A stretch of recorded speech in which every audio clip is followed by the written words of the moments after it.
The K. Chapter 8. During the afternoon, Timothy was busy and we did not talk much. He was making a hut of dried palm fronds. I sat near him under a palm. Now that we were on shore, I again began to think about what had happened to my mother. Somehow, I felt she was safe. I was also sure that a search had been started for us, not fully understanding that a war was on and that all the ships and aircraft were needed to fight the U-boats. I even thought about Heinrich von Boven and what a story I would have to tell when I saw him again. I tried not to think about my eyes, sitting there under the palm. I listened to Timothy hum as he made the camp. I trusted him that my sight would return within a few days. I also trusted him that an aircraft would spot our fire pile. In the late afternoon he said proudly, "Look, our hut!" I had to remind him again, stupid old man, that I couldn't see, so he took my hands and ran them over the fronds. It was a hut, he said, about 8 feet wide and 6 feet deep, with supports made of the wood he picked off the beach. The supports were tied together with strong vines that covered the north end of the island. The roof, which sloped back, he said, was about 6 feet off the ground. I could easily stand up in it, but Timothy couldn't. Not quite. Timothy said, "Tomorrow we be getting mats to sleep on. We've our own.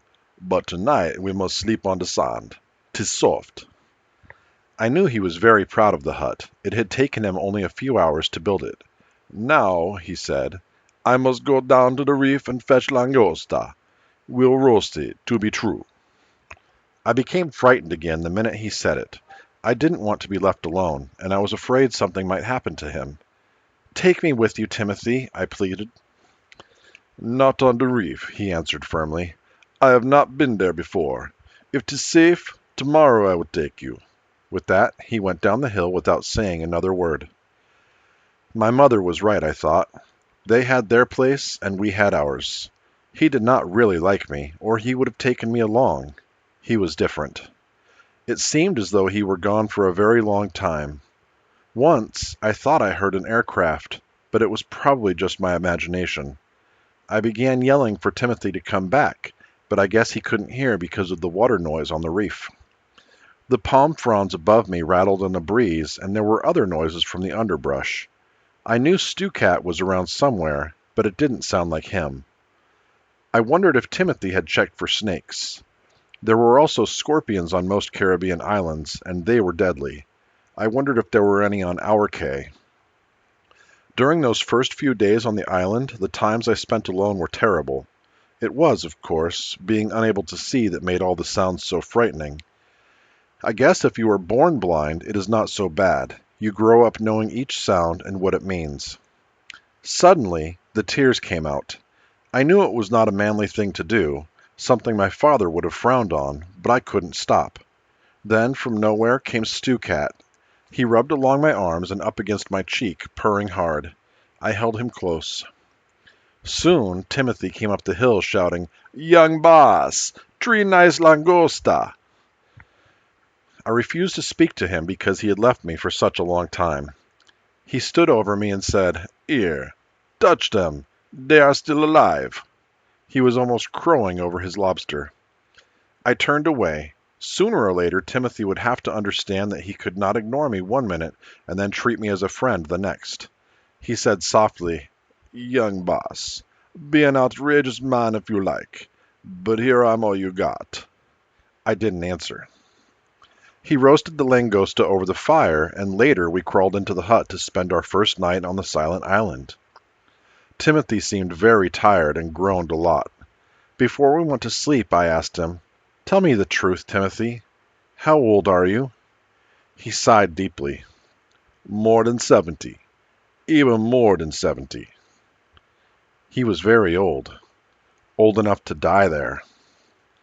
In the morning, Timothy began making the fire pile down on the beach. He had a plan. We'd always keep a small fire smoldering up by the hut, and if an airplane came near, he'd take a piece of burning wood from our small fire to ignite the big one. That way, he said, we could save the few matches that we had. It didn't take him long to stack driftwood over dried palm fronds. Then he said, "Now, young boss, we must say something on the sand." Sometimes it was difficult to understand Timothy. The soft and beautiful West Indian accent and way of speaking weren't always clear. "Say something on the sand?" I asked. "So dey be knowin' we are down here," he explained patiently. "Who?" "De man in de sky, of course." Oh, now I understood. I guess Timothy was standing there looking at me, waiting for me to say something or to do something. I heard him say, "Well, young boss." "What do we do now?" I asked. His voice was now impatient. He said, "Say something with the rock, with the many rock. Every rock be saying something." I frowned at him. "I don't think I can help you, Timothy. I can't see any rocks." Timothy groaned. "I can see the rock, young boss. But what do we say?"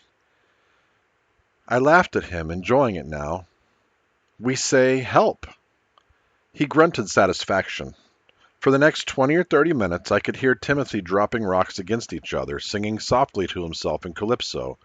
It was a song about fungi and fish. I'd had fungi in Willemstad down in the Black's Market at Reiterkade. It was just plain old cornmeal. But most food has different names on the islands. Soon he came to stand over me. "Now, young boss," he said. He seemed to be waiting. "Yes?" There was a silence until Timothy broke it with anguish. "With the rock. Say, 'Help.'" I looked up in his direction and suddenly understood that Timothy could not spell. He was just too stubborn or too proud to admit it. I nodded and began feeling around the sand for a stick. He asked, "What you reaching for?" "A stick to make lines with." He placed one in my hands and I carefully lettered HELP on the sand while he stood above me watching. He kept murmuring, "Uh-huh, uh-huh," as if making sure I was spelling it correctly. When I had finished, Timothy said approvingly, "I tell you, young boss, that do say help." Then he happily arranged the rocks on the sand, following my lines. I felt good. I knew how to do something that Timothy couldn't do. He couldn't spell. I felt superior to Timothy that day, but I let him play his little game, pretending not to know that he really couldn't spell.